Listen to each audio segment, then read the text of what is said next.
And welcome in to This Week in Arsenal, episode 27. It is Sunday, September 10th, 2023.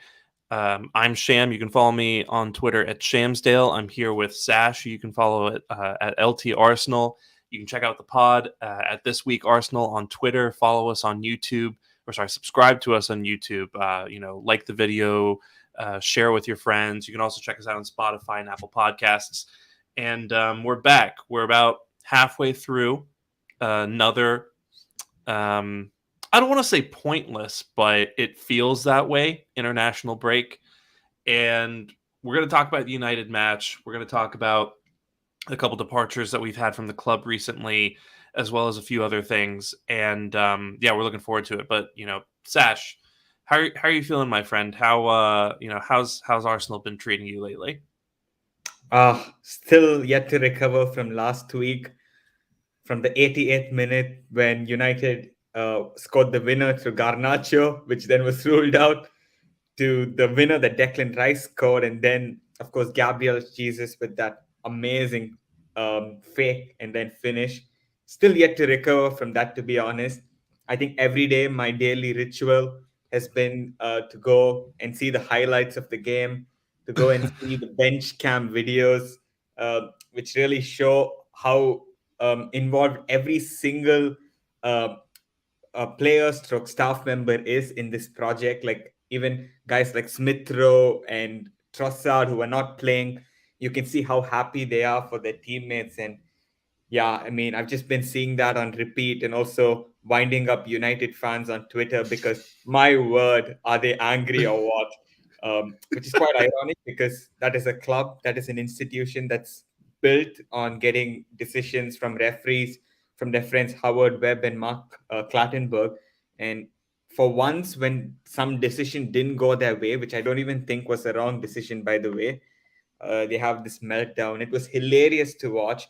And against any other side, I would say let's win in a professional way. But against United, I actually prefer us winning in this way with a little bit of controversy with some decisions. I prefer that because I cannot stand that fan base, and to see them melting down um, brings a huge smile to my face. So, yeah, that's that sums up, I think, the last 7 days for me this week. How about yourself, Sham? What have you been up to? Yeah, I've been good, just kind of basking in the win. I mean, beating United ahead of an international break, I think, is one of the best ways to go into a break. Yep. Because they're, like you said, just the whole way that game panned out, right? From Declan Rice scoring his first goal for the club to win the match, and then Jesus sending Diogo Dallo for a hot dog in Alaska to score a really classy third, to Garnacho being offside, but it was the wrong angle. It was the wrong angle. That was my favorite part. Just finding out that 75% of United fans don't know basic geometry. Yeah, it was great. It was a really, really I guess stressful at the time, but now looking back, just such a sweet, sweet way to win that match. And before before we get started, I have a few words for a certain Mr. Eric Ten Hag. And I just want to say it, Eric, it feels like from the moment you started at United, someone took you aside real quick at the beginning and said, what you need to do to win these people over is disrespect Arsenal and Mikel Arteta every chance you get. And my God, you have really taken that advice and run with it. Every single time this man talks about us or our manager, it's in like this really condescending way that just reeks of this opinion that there's no way Arsenal could be better than United. There's no way that Arteta could be a better manager than Eric Ten Hag. Last season, right, this guy was bitching and moaning and just saying they're like, oh, we've had so many injuries. Arsenal never have injuries. They're so lucky. And then what happened? 2 weeks later, we had Saliba go out, we had Tomiyasu go out. But even before that, Jesus was out for 3 months. Yep. Zinchenko was getting injured. Party was getting injured. This summer when we played them in New York, this whole, we don't play friendlies nonsense, right? And then United celebrated a 2 Was it 3-1 or 2-1? I don't even remember at this point. But they celebrated a friendly win like it Mhm. was a World Cup victory. And now that they came to our house and they lost, you have Eric Ten Hag doing three different post-match interviews, just complaining over and over and over. Oh, Garnacho was onside. Oh, Johnny Evans was fouled. How could you not give this? Uh, there was a penalty on Hoyland. Oh, Havertz should have gotten a yellow card if you overturned the penalty. Just crying and crying and crying. So my advice to you, Eric, is to keep our name out of your mouth and focus on the burning house that is your club. So that's all I have to say.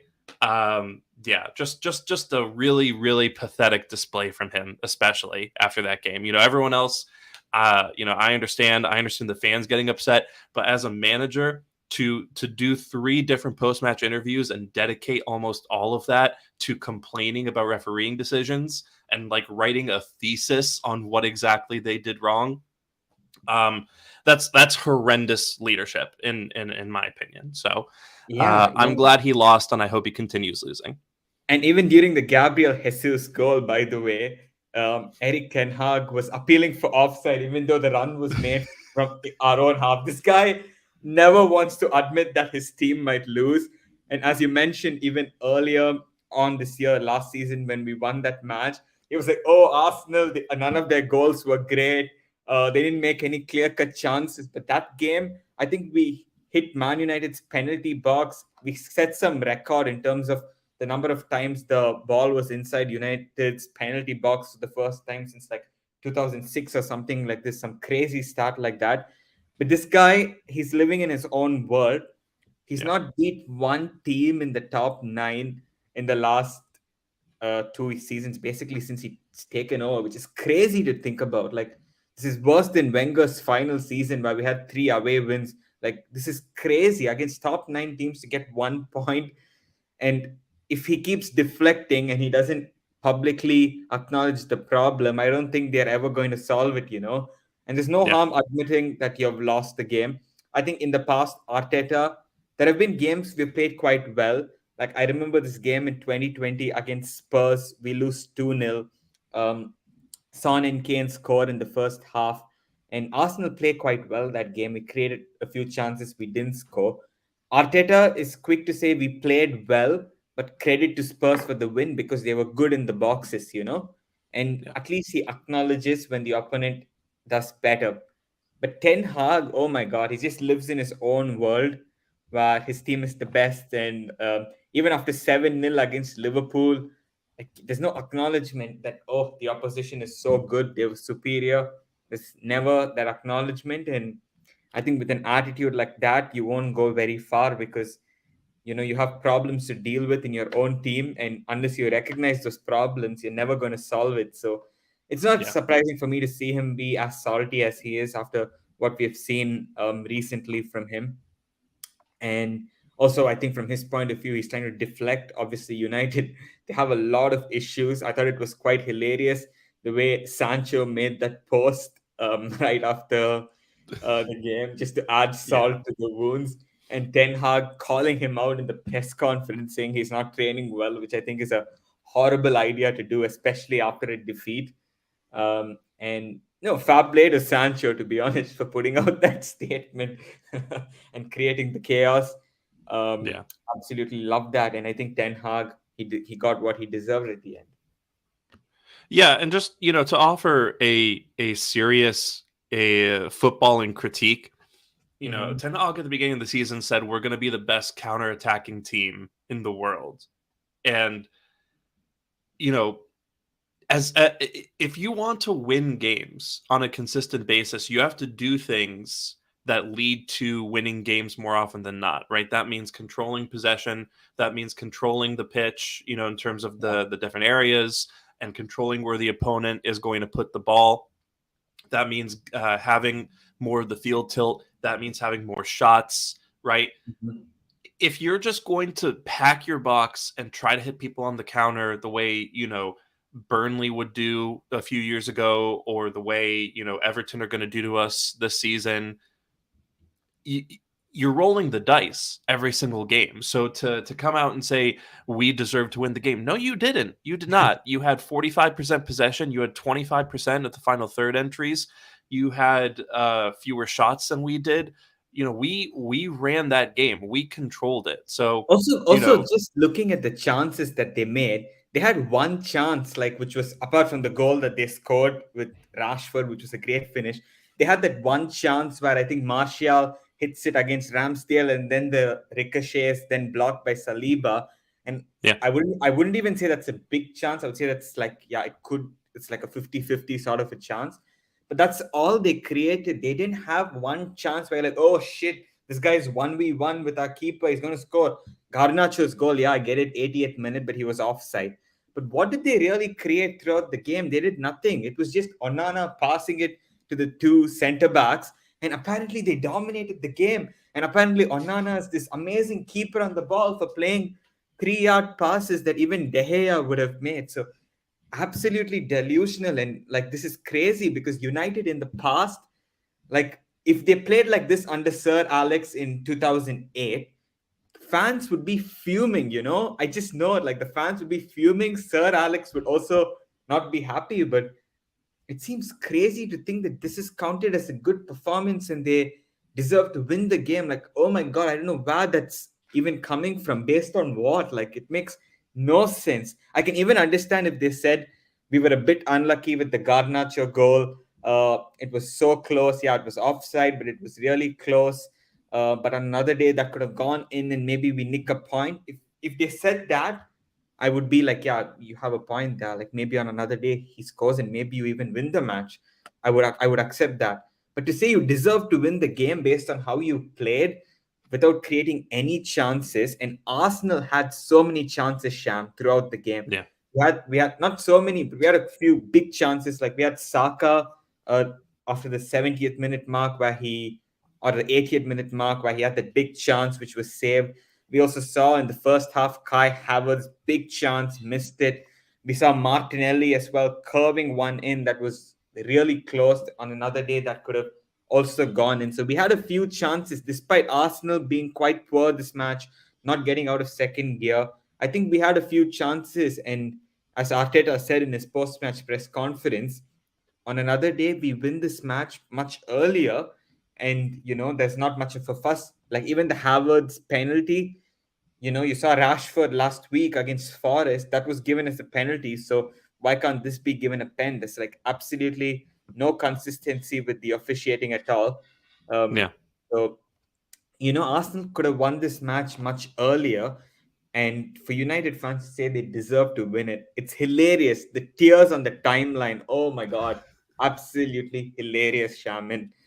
Yeah, I mean, if all they want to do is to say that we played well, even though they didn't play well, that's their opinion. Let them go ahead with it. But what I'll tell you is that they're not going to win many games of football playing the way they did against us when we ourselves were quite poor. Yeah, yeah. I think what I learned from this match about each team is I learned that we have some work to do, right? Things seem a little bit disjointed, but we're still creating chances and there's still, that fight in the team. And that's the thing that, still makes me confident, right? Is the fact that this team are willing to fight back and win games and play until the final second, right? You always have a shot when that's the case. So I feel fine about us. Again, there's some growing pains, I think, particularly on the left hand side that we need to address in the coming weeks. So we'll see what happens there. But with United, I think they're in trouble. I think United are really in trouble, and you know, I don't think Ten Hag's tactics are particularly smart. I don't obviously, I don't want to comment specifically on, the big news issues surrounding the club at this point in time. I don't want to look like I'm point scoring. I don't want to look like I'm, commenting on things I don't know the full picture of. But they have a lot of big red alert issues happening in that club right now that are definitely going to impact the team on the pitch. Yeah, it just feels really disjointed. And I think Eric Ten Hag's kind of recruited poorly for the last season and a half at this point. So, if they don't figure something out, I think we're talking about a team that probably is lucky to make a Europa League place. Um, they're just they just do not look good right now, and they're relying on a lot of players who do not have a track record of putting in the kind of performances that they need to to get away with it. Yeah, absolutely. And I think, I really don't care about United beyond the point and Yeah, let them suffer if they have to suffer. I think my whole more fun for childhood was, us. yeah, I think my whole childhood was sort of ruined because of United and how good they were. And for them, yeah, to dip right now, I'm not complaining. I'm just sitting back and enjoying the fun. But we are an Arsenal podcast. We are this week in Arsenal.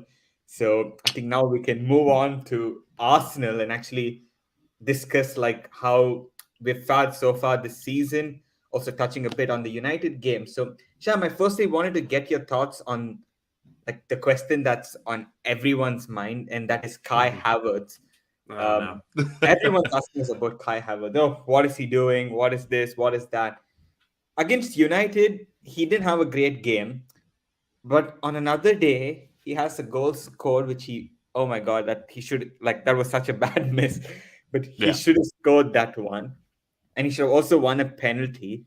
And again, if you go back to his previous games against Palace, really good ball to Martinelli, should have scored. Martinelli, he doesn't score. Against Nottingham Forest, a really nice pass to Declan Rice, who should have scored, hits the post. Things could have looked a bit different for him, I think, in these 4 games. And Yeah. it's just little things that are not happening for him in the final third, if you're being honest. So I just wanted to get your thoughts on Kai Havertz, the player. And are we discussing Kai Havertz so much? Like, why is he being talked about to the level he is? Like, the pressure is crazy. And I also don't get why fans are not patient with him, because if this guy came from Leverkusen, everyone would be backing him because they're like, Yeah. he's a talented player. I think part of the reason people are not backing him is because he came from Chelsea. And Chelsea, as we know, they've been a graveyard for talents in recent seasons. So I don't get it, Sham. Like, why? I don't get the agenda on Havertz. Like, shouldn't we be giving him more time? Yeah. I think he's. Uh, I'll put it like this. I think people's analysis of Havertz is very results oriented, but for me, I'm trying to look at the process, and I'm trying to look at what he's actually doing, like that's repeatable on a game to game basis. And what he's doing on a game to game basis is he's contributing, I think, almost to the level that Xhaka did for us off the ball. Right? He's winning duels, particularly aerial duels. He's making ball recoveries. He's pressing. He's winning the ball back. You know, and he's also making some really good runs to open space up for the likes of Martinelli, and he did it a couple times for Rice as well. He's helping move the defense around, and he's doing a lot of good stuff off the ball that I for me personally caused me to have more patience with him. But then we talk about the what ifs in terms of how things could look a lot different for him, and you mentioned a couple things there, right? Um, Really great pass to Martinelli. They really should just be hitting first time at this level. He also set up a chance for Rice. There were a couple times against Palace where Saka laid the ball off for him, and one time he got put off. I think it was by Calvin Bassey. Oh, sorry, this is Fulham. This is Fulham. Sorry, he got put off by Calvin Bassey in front of an open net, and then he didn't gamble on a ball right across the face of goal that he could have scored as well. Against United again, he missed a really good chance. So like I said last time, we're not far away from a timeline in which Havertz has anywhere between 3 and 5 goal contributions at this point in the season, which I think is a really great return. Um, so he's contributing really well off the ball. I think he's one of our better off the ball players. And then on the other side of that, he's getting into very dangerous positions, right? But I think it's just a matter of the execution isn't there. Maybe that's a confidence thing. Maybe he's still having trouble adjusting to the team. But I think one problem, especially, is that he's just not. he hasn't really built those relationships yet with other people around him, right? I think Martinelli in particular, almost all the time when Martinelli gets the ball and has that option to pass to Havertz and combine, Martinelli kind of chooses to, either run at his opposite man, the right back, or he'll kind of take the ball into the area that Havertz is already occupying and try to do things on his own there. So I think they need to work on the relationship there. I think Rice and Odegaard don't pass to him much as well, and Kedia also doesn't combine with him as much. So I want to see Havertz on the pitch when Jesus is starting. I think Jesus and Zinchenko together, I think might help. Just create more opportunities for Havertz. But yeah, it's I don't love what I'm seeing, but I still think it's good, and it just strikes me that he's a guy who's adapting to a team, and the players around him aren't really adapting to him either. It's a two-way street. As for why people aren't giving him patience, I think it's twofold. I think first of all, we're talking about a guy that we signed from Chelsea, who all of us spent the better part of 4 years clowning Chelsea for signing. Right? We've been making fun of this guy over and over and over because Chelsea loves spending big money on world class talent and then ruining them. So I think it's hard for people to flip that switch once someone joins your team and kind of go from being like, oh, this guy sucks to, well, he's one of us now, so I'm gonna back him. And that might be hypocritical, but that's also kind of part and parcel of being a fan. The second reason why I think people don't have much patience with him is because he just has a very languid style, right? He reminds me a lot of Uzil in that respect, where Uzil would cover a lot of ground sometimes, and people would kind of look at him jogging around and think, "Oh, he doesn't care." But that's it's just kind of like the vibe that some players have, like the aura that some players have, where you know they don't look like they care, but then you check the heat maps and you see that this guy covered like 75% of the pitch and was had the second most kilometers run in the entire match. So um I think I think a lot of it is predetermined. I think people kind of saw Havertz get signed for 65 million and maybe they wanted a James Madison, maybe they wanted a Mason Mount, maybe they wanted maybe they wanted Declan Rice to play the left eight. So I think it's just a combination, of again, guy from Chelsea who we've been making fun of, guy who doesn't really have like the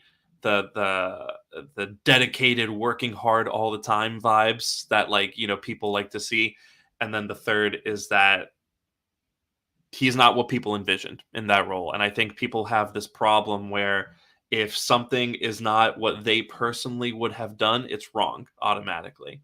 So that's personally what I think is going on with Havertz. Yeah, absolutely. I completely agree with your point as well on the left hand side of the team. I think it's still like new relationships and they're trying to play. And also, it's not just the left hand side, it's also the base of midfield, which has changed. Obviously, we have Declan Rice there, and he's been really good. But again, it's a new player there. And I think in general, there's going to be some short term pain for Arsenal at points this season because we're completely trying to change how we are playing the personnel. We had 84 points last season. Shaka and Partey were a really good midfield pairing, and probably after Man City, they were the second best midfield in the Premier League. And Arsenal are moving on from both of them, and that's not going to be easy. That's a big decision that Arteta has taken. He has to live by the consequences of that decision. Do I believe that he's taken the right call in terms of moving on from Partey and replacing with Declan Rice? Absolutely. Do I think that we have to move on from Xhaka? Absolutely. But the only thing I would have personally done, if possible, was to keep Xhaka. Obviously, now the player wanted to leave, but if we could have him for another season, that would have been really good. I personally felt like just to allow the new signings to integrate. But it Yeah, is what it is. We can't cry over what's already happened. But we also have other solutions in that area. And one of the players that has come really good is Fabio Vieira in recent matches with his final ball. It's been exceptional, in fact. And it's quite interesting because Before, Arteta was criticized for his in-game management and substitutions, but this season I think it's been much better, especially the last couple of games. Like the impact that Vieira has made off the bench is incredible, to be honest. And both the matches, he's played 45 minutes this season. He has a penalty won. He has an assist to Eddie, which should have won us the game. And unfortunately, we had that bozo moment in defense, which cost us the 3 points against Fulham. And then against United, he comes on. It's it's the end of the game. You really want to kill the game off, especially considering we did concede a late goal in the previous match. If you watch the bench cam, Arteta was like trying to tell Vieira to run it down and try to go take it to the corner flag probably. But Vieira saw that run of Jesus and just picked him out. And it's a Yeah. KDBS pass right there. Defense splitting, perfect pace, timing, everything was perfect. And obviously, Gabriel Jesus, who we will get on to, um, obviously took it really well. But Fabio Vieira, in the little time he's been given chance this season, has really impressed, hasn't he, Sham? And honestly, at this moment in time, don't you think he should play over Havertz, or would you still stick with the same? It depends what we're trying to do. I think he's definitely knocking on the door at this point. You know, if he starts, then he's earned it. Um, yeah, it depends on what Arteta wants to do, and it also depends on the other personnel that we're deploying. Right? I don't think I would play Vieira in front of Zinchenko. Right? Um, but if Tomiyasu is playing left back and then you have Rice as well, then I like that base. And Gabriel, Mhm. right? If Tomiyasu is playing left back and you have Gabriel at center back and Rice is at the base of midfield, I like that. Exactly. I like that kind of what's what I'm looking for here? I Solidity. don't know. Yeah, yeah. I like that. I like that group of players to make up for perhaps, Mhm. a lack of defensive solidity that Vieira has. Mhm. Um, yeah, it really just depends on like what we're trying to do and like are we trying to break up a defense that's sitting back, or are we playing like one of those, end to end games where you have to win every duel and it's about, winning the ball back in really uncomfortable areas for the opponent. So you're not Mhm. just building up and having to play through midfield. You can just win the ball back in their third and score. So um I wouldn't I wouldn't start him in games like these, right? Mm. I still like Havertz in games like these because Havertz at the end of the day is a guy who's again really good at winning the ball back and just provides, that back post cross threat Mhm. and I think eventually he'll be really good at combining, especially if you have Jesus and Zinchenko there. But if we're up against a deep block, right? If we're playing in Everton, if we're playing, Wolves or Palace or something like that, I do lean towards Vieira because like you said, Vieira's that guy he probably has one of the best final balls in the squad. So Mm. Vieira's that guy that you need to pick the lock to open up a defense that's proving tough to break down, to play that ball that really um, really just confuses and like splits open an opposing defense. And also, you're playing in a game state where if you lose the ball, they might counter or you might be able to win it back depending on on your team setup, right? If we have seven guys in the final third and then it's Saliba and Gabriel behind them and we're doing that thing where Party plays right back again or something like that, right? um if you have like that box, if you're doing like that 2-2-6 and you have enough guys behind you to win the ball back, then I like the idea of having a Vieira in there alongside an Odegaard to play that final ball and just make it a little harder for that defense to survive and create chances. Mhm. Yeah, it really depends. So, but I think the win here is that Vieira is kind of an equal option now to Havertz, and it really just depends on how you want to set up what what you're trying to play to do, and yeah, so I think he definitely is an option at this point. You can't deny it with the kind of form he's been in. Yeah, yeah, and I really like your point on Tomiyasu needing to play probably if Vieira's there. to cover for some of his defensive deficiencies. And we saw it as well towards the end of the game. Arteta brought Tomiyasu on for Zinchenko, Vieira on for Havertz, and I thought that was a really nice balance in that left-hand Yeah. side. And Reece Nelson came and cooked like he always does as well off the bench. And there was a very nice dynamic down that side. And I think this is a good headache to have. Also, we're going to get into the busy part of the season soon where we're going to play Carabao Cup, Champions League, Premier League. So we're really going to use our squad. Obviously, Trossard, Smith Rowe, Fabio Vieira, these players who have maybe played a bit lesser than they should have, especially Smith Rowe and Trossard, because they didn't. I think Trossard played against Forest and didn't play at all, and Smith Rowe has not had a single minute this season. So going to be interesting few weeks ahead when we play some of these competitions and we have to use our squad more. I think we're going to see more from these players, and hopefully they will deliver, because I think now they're at a stage where they've adapted. It's not like they're coming into a new setup which is dysfunctional, because in the past I think our teams that we put out for the Europa League and other cup competitions were very weak to compete in those, but now I think we can compete, and hopefully Fabio Vieira can continue his good form. I would personally play him over Havertz against Everton and play Tomiyasu at the back, but that's just a Hmm. personal preference because he's been so good, and he's had 3 contributions in his last 45 minutes, and you have to reward that. I think with the start, like I think you just have to do that, and Yeah. Havertz will get his chances. And also at the moment, maybe Havertz is not in his best form, and people are criticizing him left, right, center. So it's always not a bad idea to keep him out for a few games, let him develop in peace without all of that pressure behind on him, to play, because every single pass of his is being scrutinized at the moment. So I think, for Havertz, it's about getting his confidence back. And I think, I think against Everton, I would personally look to play Vieira and like keep Havertz on the bench and bring him off in case we need him. Although that match, others will also say that it's going to be a very physical contest. So maybe you want his dual winning capacity. It's just a matter of how you view it, because Yeah. Newcastle away, I'll just give you an example. Newcastle away is a really physical game. It's probably the most physical game you can get in the Premier League. And we played who in the base of midfield? Jorginho, who's Yeah. not super physical, but he has the IQ and he has the technical qualities, and he was able to play well.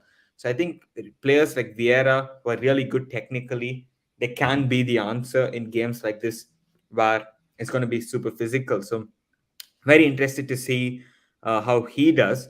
Um, Yeah. Could could and I could I just sorry, could I just add? I think the big picture here is that we have a bench full of players now who are Mhm, legitimate options, right? And even last season, you would look at the bench sometimes and be like, "Oh, I don't want him to come on. I don't, I don't want Cedric to come on. I don't want Sambi to feature, right?" But now, you look at Vieira and Smith Rowe and Trussard and Jorginho, and these are all guys who can come on, and most fans would think to themselves they have something to offer here, right? mhm. And so I think that in itself is a really big win, because we have all these different options on the pitch who can come on, and depending on how Arteta wants to approach a game, or even see out a game, or chase after a win, there's a bunch of different ways that you can go about it, and that makes us unpredictable and also adaptable. So Mhm. I think that in its own, if you think less about who starts and just kind of think about all the different ways that you could attack a problem, I think that's really, really encouraging. Yeah, absolutely. More solutions. That's what we want. You also saw, I think, against United, they brought on who? Maguire and Evans, and we brought on Gabriel Jesus, and he finished the game off. And I think that's a great luxury to have this season. And I think Arteta is using his squad more, which is very encouraging. And hopefully that continues going into the season, because there's no way we can win the league by playing the same 11 every single week. We have to rotate our squad, our players, to make sure that everyone's fit, everyone's fresh, and everyone's on their toes a bit, because healthy competition is needed. You can't have the same 11 players beyond a point. So, I think that's a big positive for us so far this season. But Sham, I want to get your thoughts so on the season as a whole. I just want Mhm. like your overall review of this season before we get into the listener questions. Me personally, I think it's been a good season so far. I know the Fulham game is very frustrating. Like it should not drop points in the way we did, but hopefully we can take our lessons from that one. But apart from that, we played 5 games. One, the Community Shield against City, which was a really positive start to the season. And out of 4 league games, we won 3. One was against United. One was against Palace, where in the last 13 games Palace played at Selhurst Park, they've lost 2, and which came against Arsenal and Manchester City. So I think there are a lot of positives to take from these 4 games. We haven't been at our best, but we still won 3. And, it could have looked very different maybe if we dropped points against United. We would be here saying, okay, what is it that is going wrong? Because we have not been at our best. But I think the sign of a good team is when you're not playing at your best to still manage to get results over the line. And Sham, we've just managed to do that, haven't we? Like we've not been at our best, but we found ways to win, which I think is a positive. And there are a lot of learnings, a lot of other things to also keep in mind. Like we cannot switch off after the 80th minute when we are ahead, for Yeah. example. But I think overall it's positive, isn't it? It's really positive. Yeah, I mean 10 points out of 12 is nothing to be disappointed by. Um the I do keep coming back to the Fulham match because that one, we threw that one away, right? And I think my two main complaints so far this season are one, it just, something hasn't really clicked yet. We seem a little clunky offensively.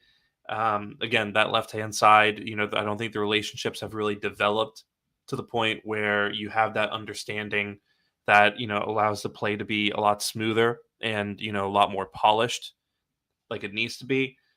I think that will come with time. But um, even on the right hand side, I think, the party at right back tactic, while I don't hate it necessarily, I think you do sacrifice that overlapping ability that White provides, right? And then as a result, you have Saka up against 2 to 3 defenders, having to beat them by himself. Maybe Odegaard can come over and help combine, but it's not the same. So I think there are some things to be ironed out on that front. And then the other thing, and I think this is the big issue. The big issue so far is our openness at the back, right? And we only kept a clean sheet in one of these games. And again, we've played Forest, we played Palace, we played Fulham, and we played United, who plays like those first 3 teams. So um, I do think part of it is just us being punished to the extreme for allowing chances, right? Like again, Rashford seems to love scoring world class goals against us. That was a pretty low XG shot that he put past Ramsdale. But the Fulham game, we handed them 2 goals, and then Forest, we got hit on the counter, and White got done pretty badly for the Awani goal. Um, and then the Palace game, I think it was kind of scrappy. Obviously, that's the one we kept the clean sheet in. But you know, I just think that while there is some risk that comes with the way that we play, right? Again, we're committing a lot of men forward. We're a little bit more susceptible to the counter than most teams are when you play this way. So that's part of the territory. But I think we're not really helping ourselves, and I think we're letting in a lot of chances that shouldn't be going in as often as they are. So I don't know. I don't know whether that's a goalkeeping issue or whether that's a defensive issue, or whether we're just getting unlucky. But I think that's something that needs to be dealt with because again, we scored the same number of goals as City last year, but we conceded far more than they did. So that's the part that we have to get better at. And if you're conceding 1 to 2 goals a game, you're not going to win the title. Absolutely. And I think, I don't know, yeah, like you mentioned, like we make small mistakes, it seems, in certain phases of the game and we're just punished, Like I think the Premier League is so merciless as well that if you make even the slightest of mistake, you're going to get punished because players at the top level They just, even Elanga, he's playing for Forest, which are supposed to be a team that's going to finish 16th, 17th. You gave him a little bit of space and he made you pay. And the same for Fulham. They're 10 men down, but they still have players who can attack the box, score from a corner. And United, obviously, Rashford. And as you mentioned, Ben White forgets how to defend when he's up against Rashford. Yeah. Otherwise, he's usually quite composed. But yeah, Rashford, I think, makes him get really flustered, and we should have avoided that goal as well. So yeah, we keep saying defend better in the boxes, and this is, I think, still my biggest question mark, two biggest question marks actually that I have with Arsenal. One is the errors, can you cut it out? And two, we have to, like, in certain moments of the game, learn how to play at a slower tempo, especially when we're ahead. Learn to take the sting out of the game, keep the ball, make it really boring. And Manchester City did it as well against Newcastle, where they absolutely took the sting out of the game, made it the most boring game in the world, and ended up coming out on top, and just seeing out the game. And that's what I want to see more from Arsenal. Like, I want us to show lesser character. I know it sounds silly to say, but I think we show too much character sometimes, like more character than we need to show. It's about playing well and making sure you don't make it hard for yourselves for it to get to the point where you have to show character. So that's what Yeah. I really want us to work on in the coming games. And I know we're a young team, but I think as fans, and also I'm sure the manager as well, will be demanding a lot more in terms of general application in certain phases of the game. So hopefully we can get better at this. Yeah. I have a question for you. Um, Mhm. are you disappointed that we didn't bring in anyone new during the transfer window?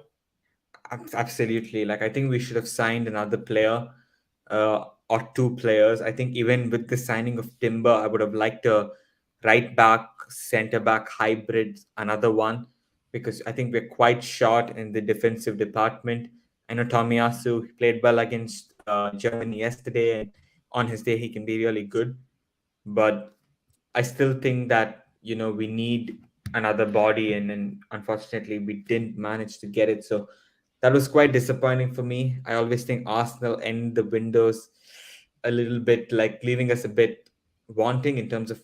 I always think we could have done more at the end of every window, Yeah. and it's the same even for this window. So hopefully it won't cost us, because in January you're going to have a lot of your players going for like African Cup of Nations. Like Thomas Partey will go, Tomiyasu will go for the Asia Cup, which is going to happen in January as well. So we're going to be even more shorter during that period. So it's very important for us, to make sure that we have numbers there. And unfortunately, I think we've been left a bit short. I think the solutions are going to be internal. I think Declan Rice might be an option. You might play Jorginho and play Rice in defense. So I think, yeah, it's up to us to adapt. But quite disappointed personally that we didn't manage to bring another body in. What do you think? Yeah, and it's just us talking about our defensive deficiencies kind of got me thinking about this, right? Um, because we're doing that thing where we rely on something happening that we haven't seen yet, Hmm. right? Where, um, because I thought we should have brought in a right back to end the window, and instead, I think we've chosen to rely on Party and Tomiyasu being consistently available until at least January 1st, and then maybe we get a guy in the first week of the first week of the window. Hmm. Party's already out for several weeks, right? As soon as the window ended, Party's, I think it was his groin or something. Yeah. His party just decided to, give out. Um, and Tomiyasu's kind of had the same issue where he's been out with long term injuries a few times now. And so it was kind of frustrating to see Arsenal basically say, yeah, no, Tomiyasu and Party can stay fit until January, easy, and just kind of relying on that. Um, so yeah, it is going to be really interesting to see what happens because if we you have obviously White, Saliba, Gabriel, Zinchenko, and then you have Kivior in there behind Zinchenko and Gabriel, and you have Tomiyasu can play across that entire back four, but it only takes a couple injuries until you're suddenly starting the same four guys over and over and over again. And Yeah, then, yeah. you know, do we want to put that burden on Real Walters? He might be ready, but I don't know that personally, and that seems like a big gamble to make when you are back in the Champions League. Excuse me, when you are back in the Champions League for the first time since 7 years ago, and you're probably the second best team in the league and therefore competing for the title. Um, so it's a really big gamble, and I don't like the idea either of waiting until January and bringing in a guy. You know, sure, they've hopefully been playing for most of the season, and you don't have Mhm. to worry about them coming up to or getting their fitness right. But it just I don't like grabbing a guy out of another team, probably out of another league, and then dropping them into not necessarily the busiest part of the season, but definitely, a part of the season where everyone else is probably in, top or second to top gear. Um, so it'll be interesting to see what we do there. But yeah, it feels like we've left ourselves short in defense again because as things stand, Roll Walters is going to be White's backup for a month and a half, maybe. So yeah, we'll see what happens with that. Yeah, I mean, I think that might be the only solution if things get very bad. I know Man City last season they brought in Rico Lewis, I believe, from he came from the academy, and he was a good internal solution for them. So I think it's up to Arteta, maybe in the Carabao Cup, to try and integrate Walters in, because I think Walters is a really good player. He's a big talent that's coming out of Hale, but obviously it's a huge ask to ask him to come straight away and play for the first team. He's also made his fair share of mistakes for the youth team, so it's not like he's perfect and flawless at youth level either. He's a good player, talented player, raw.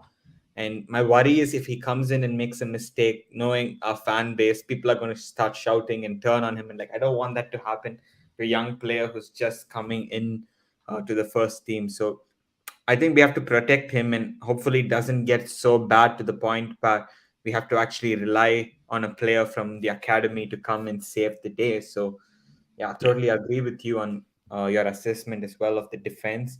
Hopefully we have some options in mind for January. But yeah, I was very surprised we didn't manage to bring in another player, and quite disappointed by that. But it is what it is. We can only now focus on what we have.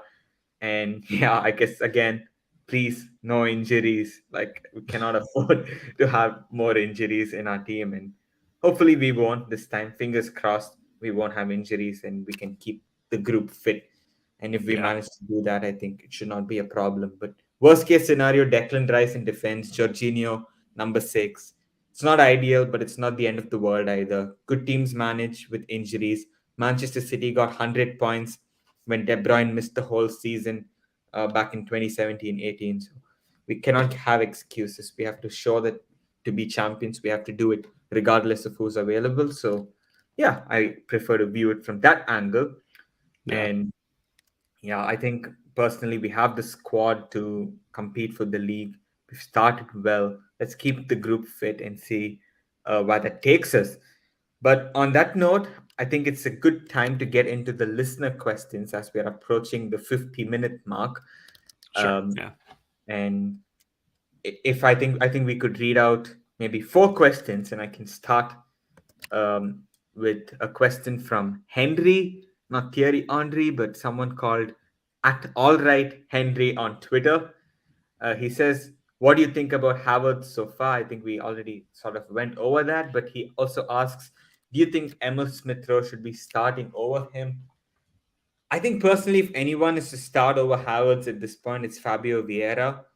I think Smith Rowe has not been given chances to show what he can do. I agree on that. But I think in the Carabao Cup, he will get chances, and he might also get a few chances off the bench. Now, I think most of the games we've played, I don't think it's been the ideal game state for someone like Smith Rowe to come in, because already Vieira has come on the pitch, and then we wanted like pacey, like wingers out wide to try to attack. So I don't think these were the right games for Smith Rowe to come off the bench. But what I will say is that it's up to Smith Rowe now, in the Carabao Cup games, for him to show that he belongs with us. He belongs in that first 11. He has the talent to be in the first 11. I think we all can agree on that. But if I'm to answer you, I think like no, I don't think he's the player to replace Havertz as of this moment. He has to show it in the Carabao Cup, and if he shows that he has really raised his level to the point where it's impossible for the manager to overlook him, then he is in. But for now, I don't think he has merited a place in the starting 11. What are your thoughts, Sham? Yeah, the Smith Rowe situation is tough, right? Because I wouldn't start him over Havertz. I think I agree. If there's anyone you start over Havertz right now, it's probably Vieira. And like we said, even then, it depends on the situation and the personnel around him. But Yeah, yeah. um, with Smith Rowe, I think we talk about Tomiyasu like this a little bit, and I think Smith Rowe is probably the poster child for this phenomenon.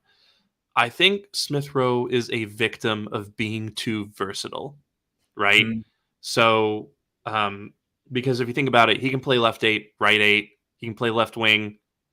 I think he has the traits to play false nine, and Arteta has said as much.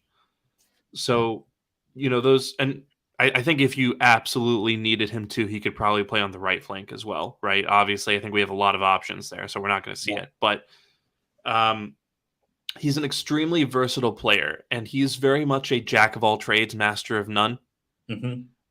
Maybe the closest he comes to being a master of a position in his left wing. So, at left eight, I think he would be an amazing carrier, but you need people to combine with. And Mm, Martinelli is not. I don't think Martinelli and Smith Rowe would combine well, yeah. right?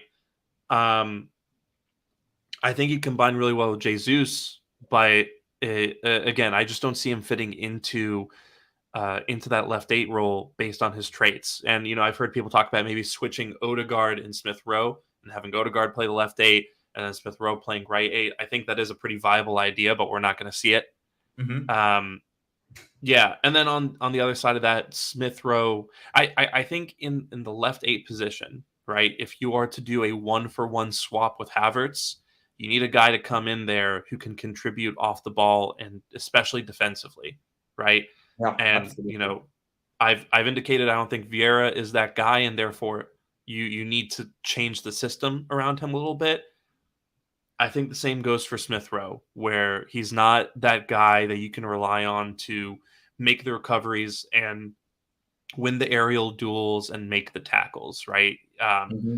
I think once you lose the ball, he's almost a non-factor. But So I think he's better defensively than Vieira, isn't he, Smith Rowe? Like I I think would say there's so. more of an Yeah, intensity about him, maybe I mean, defensively. yeah, he's 6 feet tall. He's solidly built, right? So, he's definitely someone who I if you had Vieira and Smith Rowe standing in front of me and you asked me which one is more likely to win duels, I'd point at Smith Rowe. But Mm-hmm. um, I just don't think that is a really developed part of his game yet. And so for those reasons, the versatility and kind of the lack of beating out anyone in a specific position, you just kind of find him sitting on the bench as an option for a bunch of Yeah. different spots. And Mm-hmm. um yeah, I don't know. I don't know what we're going to do with Smith Rowe. We clearly don't want to sell him, but at the same time,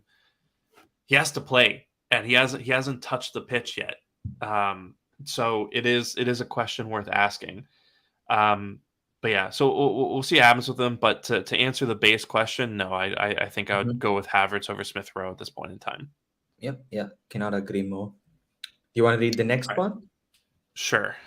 I so this question is from Red Gunner at Solhadex66, and he asks, both Gabriel Jesus and Nketiah have an impressive start this season. Who do you think should be in the starting 11? Jesus. And let me talk about Nketiah for a second. I think we have all, with the exception of a few people, really underrated Nketiah, right? And I think he's proven at this point in time that he deserves to be in the team, right? His hold up and link up play, I think, have really improved. He's definitely one of the two best finishers in the team, I would say. He runs the channels. He kind of stretches defenses. And my favorite thing about him is just his willingness to work and work and work, right? And he's given so many interviews about this, and we all remember the moment in All or Nothing, the Amazon documentary, where he told Sambi to, stop complaining and just get back to work. Um, so yeah, he's really hustled and grinded, and he's earned his England national team call up. But all that being said, I think, and I said this online yesterday. I think Gabriel Jesus is the second best striker in the Premier League. Just his ability to carry the ball and his combination ability and his trickiness and his dexterity with the ball, and kind of that willingness to just play at full speed over and over and over again. And then, he's an elite presser, probably one of the best in the world. There's a reason Guardiola referred to him as the best defensive forward in the world. Um, he is a level raiser for the offense, right? He comes in, Saka and Odegaard and Martinelli immediately look better, and hopefully, I expect this effect will also pertain to Havertz as well. I think he's going to come in, he's going to start, being included in the starting lineup, and I think Havertz will also see a rise in his performances as well. So Mm-hmm. I think Jesus is just that guy who makes the attack better, and I think Nketiah isn't necessarily a guy who increases the performances of the people around him, right? He'll put the ball in the back of the net, and he is a really, really, really excellent backup option for Jesus. But I think Jesus is just that little bit better than him, and just has a little bit more talent there. So, you know, I'm not sitting here bashing Eddie. I think he's a great player. I think you would be very hard pressed to find a a second option at striker in the Premier League that's better than he is. But yeah, I think Jesus, especially after what he showed in his cameo against United, as soon as he's 100% fit, I think he needs to be in the starting 11. Yeah, no, could not agree more. I think what we see as well as Martinelli is always not at his best when Eddie is on the pitch. And it's not to blame Eddie, it's more the profile of player that Eddie is. Martinelli is a player who needs rotations from the center forward. He needs the center forward to be a guy that can facilitate and bring him into the game. And we've seen with when Eddie is on the pitch, Martinelli has to take more of a creative role. And I know people are blaming Havertz for Martinelli's dip in form, but it's actually, I think, Eddie. We saw it last season as well. In those games, Eddie was playing. Martinelli was not anywhere near his best because he was playing this creative role, and that's not the type of player he is. He's the type of player who likes to make runs off the ball, come at full speed. And you saw the moment Jesus was on the pitch, Martinelli was coming on the inside, giving it to Jesus and playing give and goes and was combining. So I think Gabriel Jesus is a player that brings the full Arsenal front line to life. And that is such a unique ability because not many players, I think, have that ability to just raise the level of everyone around him. Like everyone is a better player with Gabriel Jesus on the pitch. And when he is in that form where he's taking his chances and finishing, nothing like it, because I think he's been in decent goal scoring form as well. Like we saw when he came last season towards the back end, he scored against Liverpool.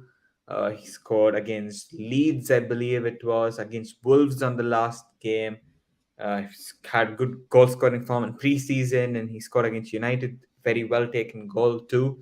So if he's in that kind of form, he's amazing. I know sometimes he can be a bit frustrating with his finishes, can snap at chances sometimes, but I think yeah, if he can just stay on it throughout in terms of his finishing, I think you can't really ask for anything more from a center forward. So I think it's an absolute no-brainer as well that Jesus has to play from next game, and I think he will play from next game as well. So yeah, looking forward to that. Maybe Havertz is better with someone like Jesus as well. Maybe he also needs the center forward to come deep, combine, and play. So, going to be an interesting one against Everton to see who is playing in certain positions. Um, the next question comes from Ovura Jr. You can find him on Twitter at Ovura J. He says, I'm so worried for Smith Rowe not starting, man. Please, do you have any signs of him making his first Premier League appearance this weekend against Everton?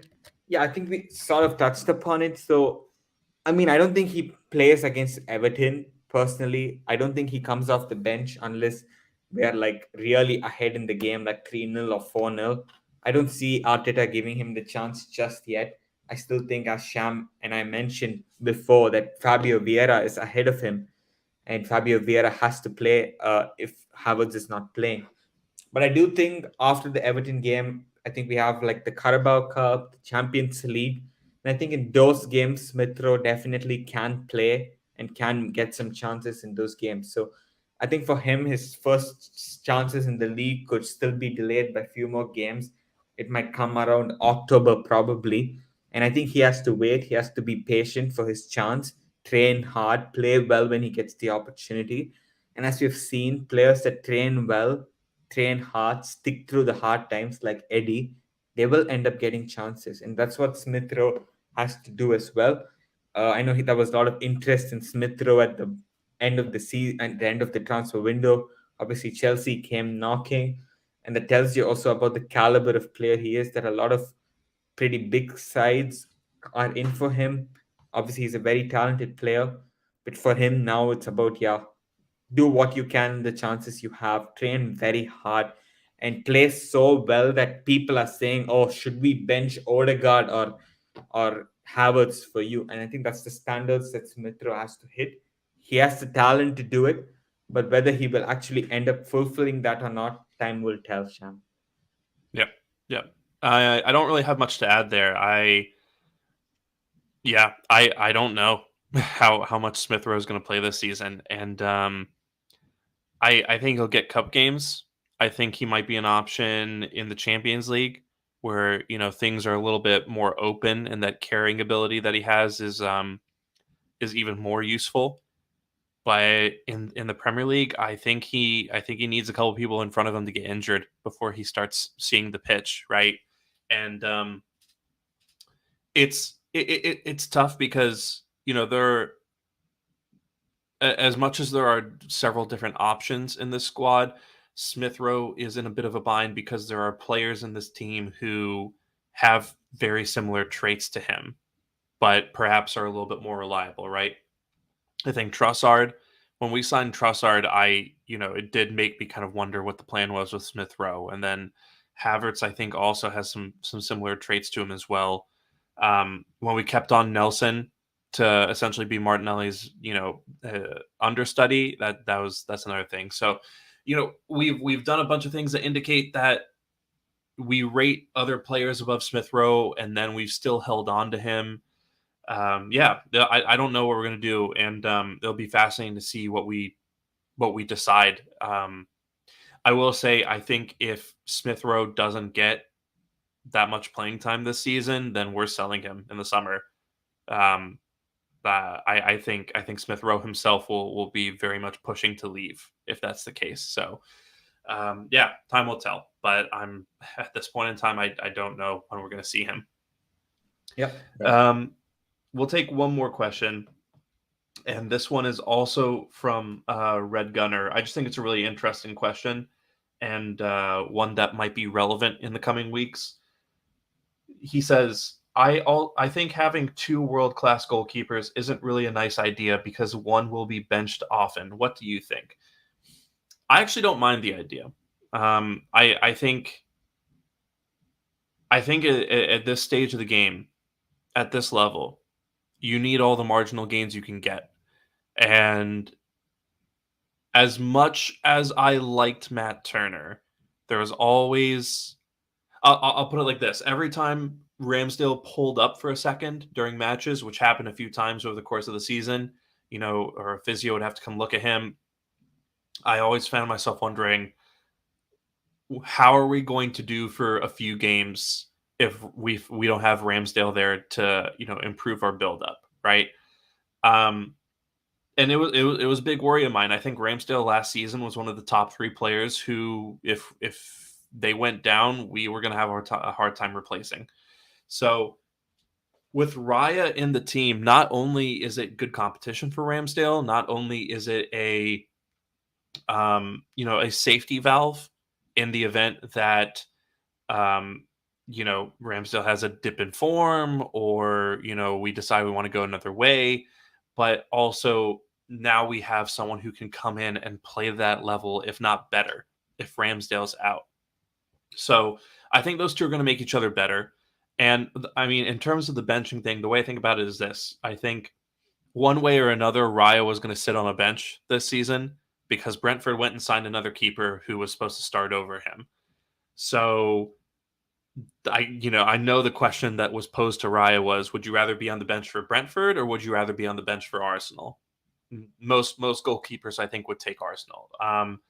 So I I think he'll have opportunities this year. I think he's definitely playing cup games, right? We already asked Brentford for permission for him to play against them in the I think it was the Carabao Cup coming up soon, right? And I'll probably feature in the FA Cup as well, and then Can Champions we League and can we Premier just League. applaud? Can we just Sure, applaud Brentford as well for giving him permission? Like that's a very classy gesture which you don't see very often they're in the such a modern classy game. club, man. Yeah, absolutely. Unless Yeah. they beat us 3-0, then I might reconsider. But yeah. No, I think they've been more than helpful. Because they also kind of helped us structure the deal in a way where we didn't have to pay them all that money up front, and I had hoped that would lead to us making another signing, but you never know. But yeah, Mhm. I think it's a great idea for all those reasons, and also on top of that, I think there is some kind of adaptability you can engage in with Ramsdale and Raya, where if you want to go over the top of defenses, I think Raya is probably the guy you want there, right? That's his specialty, the long range pass. As Sash has mentioned a couple times, excellent distro, but with Ramsdale, he's more of a build up guy, right? More of the mid range passer. I will say people talk about his inaccurate long passes. I think part of that is trying to just put the ball in a place where it's harder for the opposition to do something with it.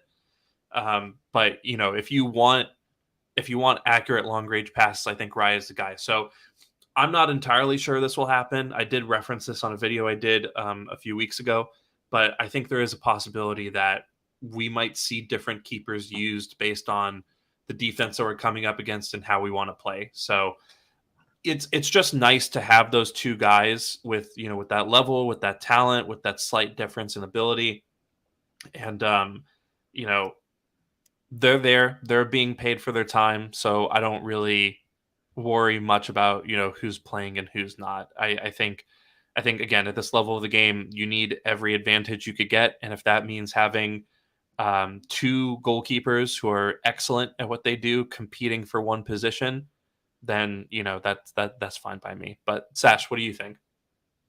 Yeah, I think you hit the nail on the head, and I don't have too much to add here.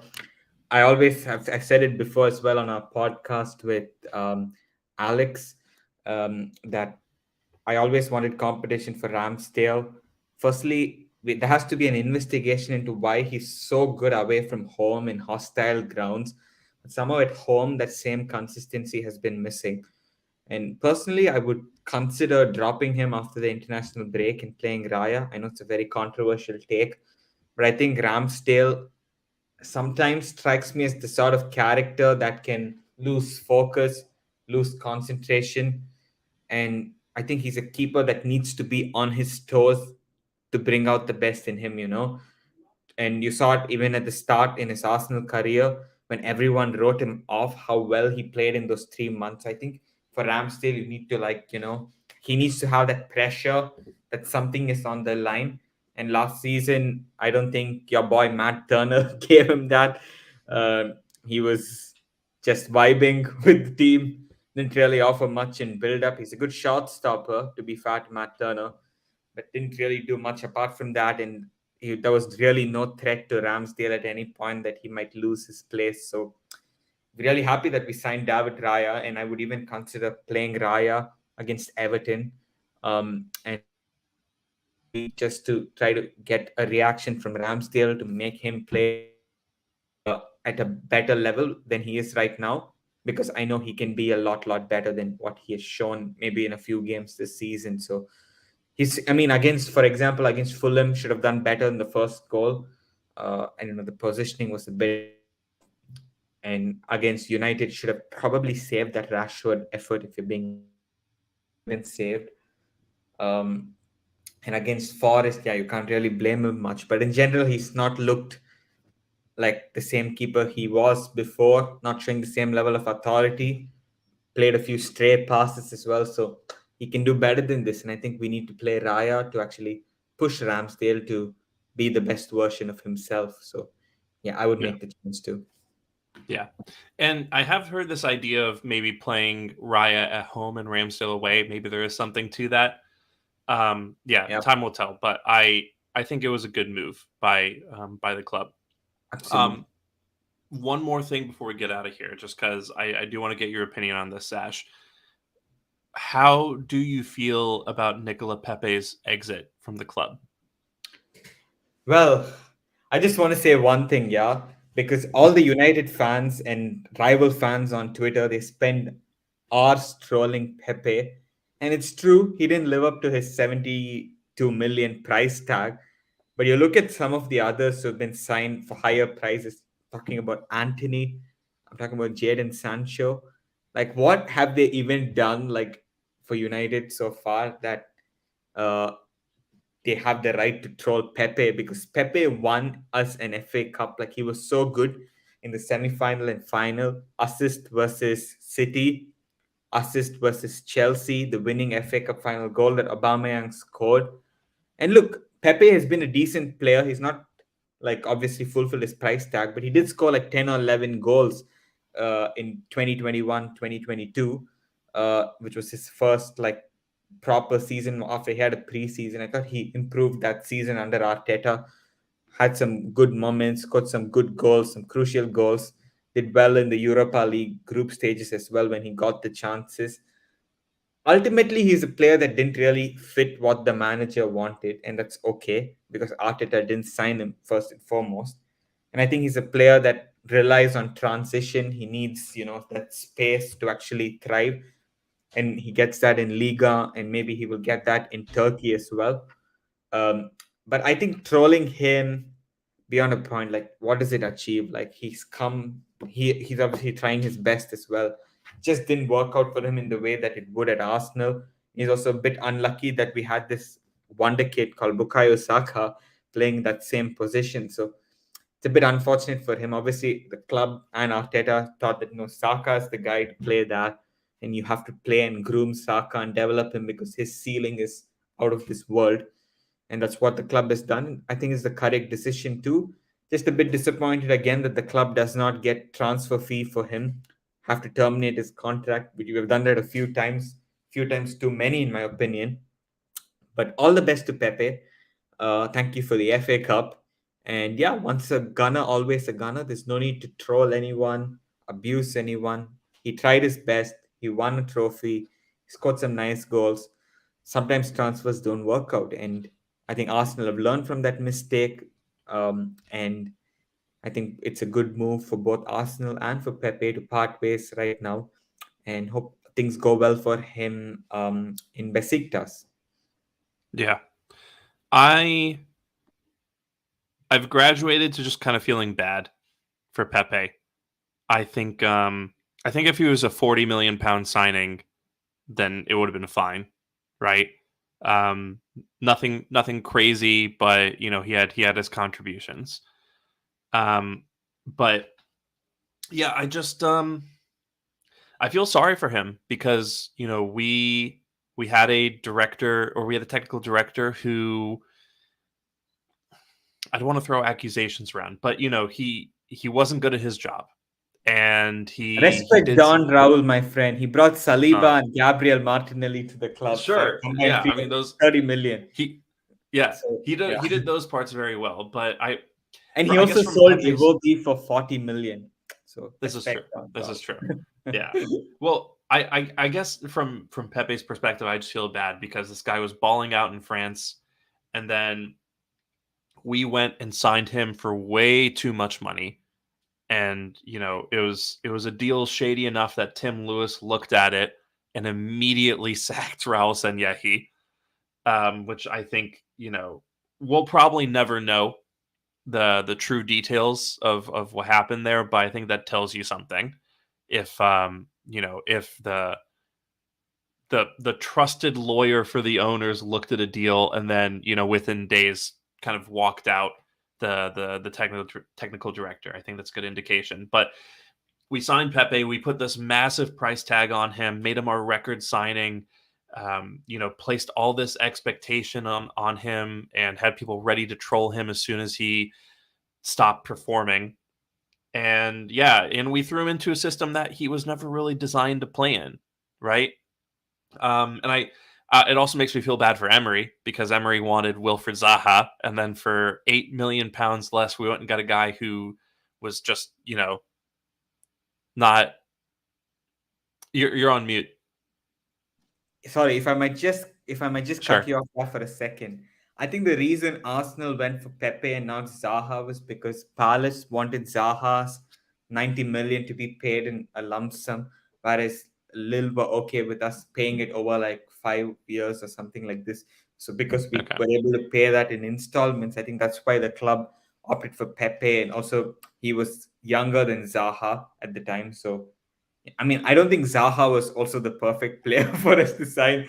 So No, no, probably not. But yeah, it's yeah, we signed him, we put this big expectation on him, and he came, he did decently, but because of the money we paid and because of the expectation that comes with, he never lived up to it. And I think he will go down as one of our worst signings. I'm not sure if he's the worst. I said a couple days ago he was the worst. I'm going to walk that back just because I've had some time to think about that take. Um, but yeah, I just feel bad. He got thrown into such a bad situation, and his career, effectively has been harmed greatly by that. Right, this guy used to be one of the most promising wingers in Europe, and now he's off playing for Trabzonspor after we had to terminate his contract so someone would wait, take it's him. So Trabzonspor? yeah, Ah, I thought it was Besiktas. Oh, okay. My bad. yeah. Mm. Um, so yeah, just all the best to him. He always seemed like a pretty decent guy, and I know he helps out the youth in Paris from time to time. I hear that he's a pretty generous guy. Yeah, so I mean, all the best to him. No ill will. Um, I just kind of feel bad at this point, and I think this is a point where we have probably effectively moved on from that era, right? We've gotten rid of almost all of those players.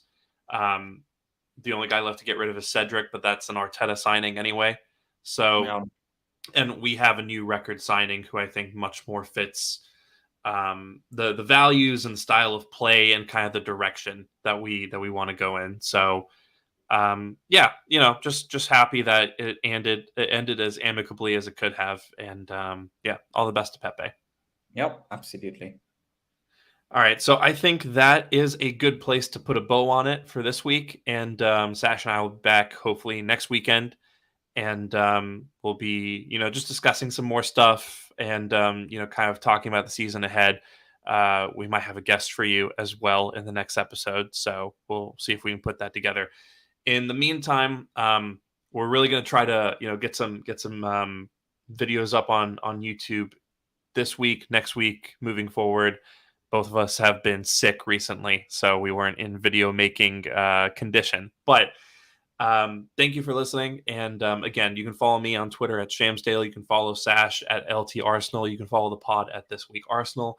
Be sure to, if you're watching on YouTube, like this video, ring the bell, subscribe, share with your friends. If you're listening on Spotify or Apple Podcasts, please leave us a 5-star review and subscribe to the pod.